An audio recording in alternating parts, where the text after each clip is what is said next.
This show is brought to you by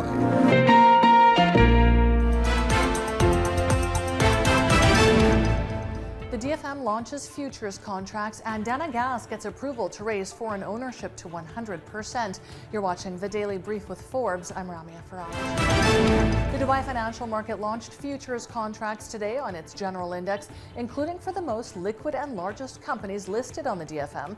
DFM officials say the futures contracts will provide strong diversification and hedging opportunities for both retail and institutional investors and drive more professional investors' participation in the marketplace. Futures contracts will be traded for the market's largest and most liquid stocks, including Empower, Dewa, Salik, and Emaar. Officials say futures will further internationalize Dubai's financial markets and promote liquidity. Dana Gas has received regulatory approval to raise foreign ownership in the company to 100% effective today. The UAE energy company says the new limit is in line with the UAE's new commercial companies law, which cancels an earlier requirement that UAE nationals own a minimum 51% stake in onshore companies. Dana Gas has exploration and production assets in Egypt, Kurdistan region of Iraq, and the UAE, with proven and probable reserves exceeding 1 billion barrels of oil equivalent. Turkey's Lira hit fresh record lows against the dollar today, though stocks rose after President Erdogan secured victory in Sunday's presidential election. The Lira weakened to 20 to the dollar, breaking through the previous record low touched on Friday.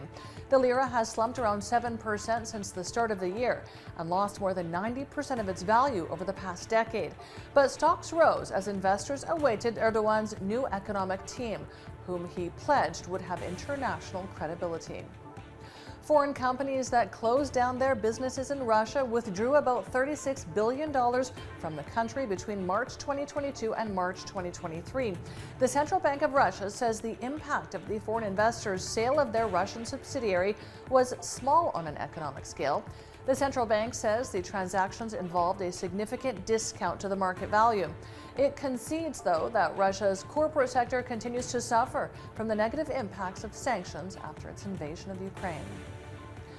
China's domestically made passenger plane has completed its first commercial flight, marking a milestone in the country's effort to become more self-reliant. The narrow-body jet is 15 years in the making. It's the product of the state-backed company Comac, which aspires to compete with Airbus and Boeing. The plane completed a 2-hour flight from Shanghai to Beijing, with longer flights on the horizon. Comac officials recently said they've won over 1,200 plane orders from at least 32 customers so far, the majority of which are reportedly based in China. Let's take a look now at today's Forbes Real-Time Billionaires ranking. It tracks the daily ups and downs of the world's richest people. Our biggest loser today is Indonesian coal billionaire Lau Tak Kwang. He's down $1.2 billion, but still with net wealth of $24.4 billion.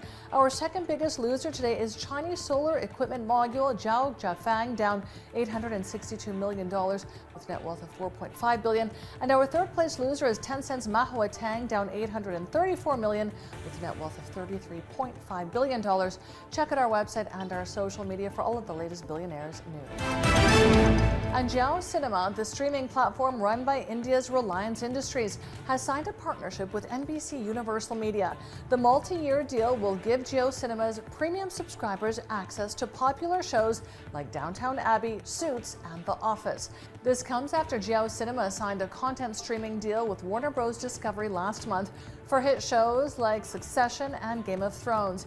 Jio Cinema announced its premium pricing this month, moving away from the free content model. I'm Ramia Faraj. This is The Daily Brief. Thanks for watching. See you tomorrow.